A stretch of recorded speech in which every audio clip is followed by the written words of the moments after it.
We could even sound like this. Good morning, I'm Dub. Joining me this morning, as promised, is Rihanna from the Northern Lights Choral Society. How's it going today, Rihanna? It's going great. Thank you so much for stopping by this morning.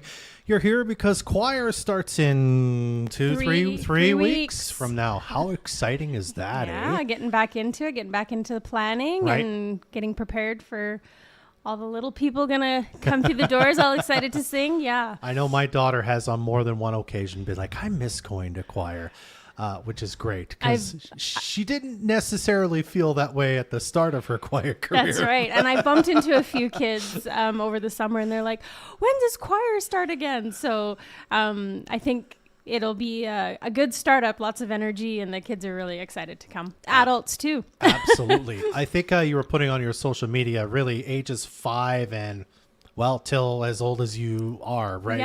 Yeah. Can join the choir. Yeah. And we were talking before, I think we'll get to the benefits of choir in a moment, but I think what's so cool about it is if you happen to be a younger person or even an older person, you might say, picking up a musical instrument can be difficult. Yep. But this musical instrument, and I'm pointing at my throat now, you've been using it your whole life already. So as you like to say, if you can talk, you can sing, right? Absolutely. Like I love parents who are like, "Ooh, I don't really know, like my kid sings, at home and it doesn't sound very good. I don't know." But it's like any instrument, you just have to train it. Mm-hmm. So yeah, if you can talk, you are able to sing. It just takes a little bit to kind of hone that instrument, just like we do with anyone. But it's probably one of the easiest ones to do because we do use it all the time. Yeah. So I just love that singing is natural. Mm-hmm. Music is a part of our lives. It's, we're singing to the radio in our car. We sing in the shower. We're humming. Kids naturally sing. It just comes naturally to them. They're humming and singing tunes all the time. So it's just nice to not be a soloist, because that's the scary part sometimes that people see, that they have to sing by themselves. But in a choir, you're like one of many, and you get to blend and meet new people and all these great things, and you're not singled out. Yeah. Which is great. That's what I love about choir is it really brings a wide variety of people together to kind of make great sound. Yeah. Yeah. And I know I think from my own experience, just as an adult, you get older, and even if you have a family and even if you don't, it gets harder and harder to just meet people who are like you or have common interests outside of maybe the people you work with, right? So choir is also just a great social experience. Absolutely. And we have people from all walks of life. We've got retirees, like our oldest member, I think, is in her 80s. We've got some nurses. We've got lawyers, teachers, educational assistants. We have stay-at-home moms. I'm trying to think some of our other kind of people in the choir. I'm trying to think. So hard to remember everybody's roles outside of choir, but when we're all together, we all have this commonality that we just want to sing and make music, which is great. And you're all working towards the same goal, which is wonderful too, right? Yeah. So let's talk about the benefits for a moment, which you've already touched on, but I think a lot of your social media in kind of ramping up to the beginning of choir season has talked about these are some of the people who have been in choir at times in their lives. Of course, popular musicians, that's no surprise. Actors and actresses, maybe less surprising. But you've also talked about some leaders who were in choir that may have and probably did benefit from sort of the structure of it and sort of the things that choir teaches you that helps you just in life in general. Yeah, it builds confidence, right? Leadership skills. Some of our older singers, they become leaders for our youngers, right? They're mentors. But yeah, like the Roosevelts, like some of them were surprising to me. Obama. I was like, oh. But there was something about not even just the leaders, but the sports people that when I was doing my research that I was like, oh yeah, that makes sense. Like sports and like a lot of Fort St. John is huge into sports. We have, that's kind of the go-to for most families when they're signing their kids up for activities.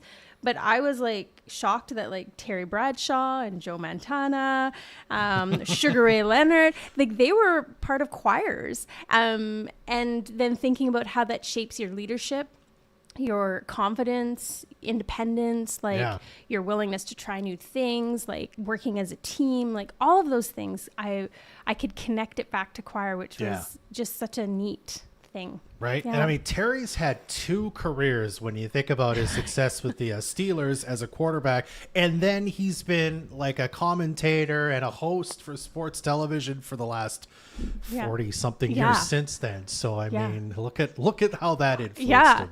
So such a great, neat start. Like lots of people have started out kind of in choirs, and yes, some of them traditionally were church choirs, which also are amazing. I also started out in church choir, and have grown into whatever's they've grown into now. And the nice thing is that choir was kind of maybe that basis that kind of got them out there. Who knows? Absolutely. And finally, I want to say, not too much of a commitment on anyone's part to be in choir, and definitely affordable for everyone as well. Oh, yeah, very affordable. Yeah. So like you said, we have our ages from 5 all the way up to adult plus, and something for everybody. Costs are low. I think it kind of equals out to maybe, I don't know, $6 a week or $7 a week. One of the cheaper activities for your kids to do, hour a week, 2 hours for adults. We always meet on Tuesdays. All our choirs are on Tuesdays now, and registration's open. We're looking for new singers. We're excited to start our new session and get prepared for our January concert, which we already kind of have planned and have a theme around Arctic echoes. Nice. So it's going to have like that Northern Lights feel and nature. So we're just really excited about this upcoming season. And we should say, so you've got the 2 main concerts. There'll be one in the spring, maybe a second one if you kind of do the collaboration one. But then also kind of a sprinkling of a few other kind of performances in there. So would you say 6-7 performances a year for the choir-ish? Yeah, approximately. Yeah, and hopefully we're able to do some of the things that we've a lot of us directors have been busy. So now that we're less busy, hoping to plan some more things, like maybe with the seniors and doing some more collaboration stuff this year. And we really want to get off the ground the travel again. So our adult choir was able to go to Newfoundland a couple years ago, and our youth choir was able to go to Quesnel a couple years ago. So we're hoping to try and get that going again too, now that some of us are not as busy anymore. Excellent. All right. We're going to get to registration in a second, but you don't have to commit right away either, because the first rehearsal is sort of a tryout, isn't it? Yeah, we like to have the first 2 weeks to have people come and kind of feel it out for their kids, but also for the adults, and see if you're going to like it. But we do ask that you register, just so that we know how many people are coming and we can be prepared, especially with music. It really sucks when people show up and we run out of music because we don't have enough. But yeah, the first couple of weeks. So our first rehearsal starts on September 9th.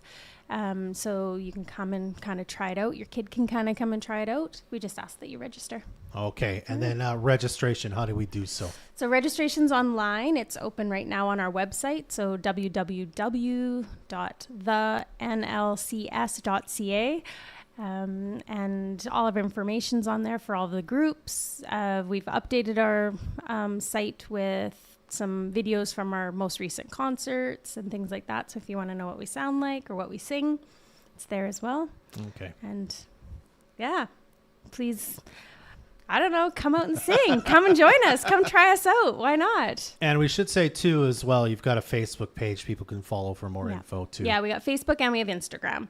So we're trying to have a little bit more presence there and get people engaged and show some throughout the season. Our plan is to kind of do some like behind the scenes and what do rehearsals look like, because we do another intake in January. Gotcha. All right. So follow them on Facebook. It's the Northern Lights Choral Society. Yes. Instagram as well. You can find it there. The NLCS.ca to register, and for more information, just show up on the 9th after you register, of course.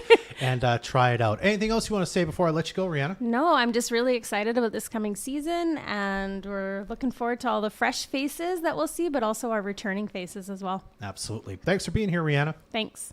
This community interview is supported by your Member of Parliament, Bob Zimmer. Stop by his office in Fort St. John at 9916 100th Avenue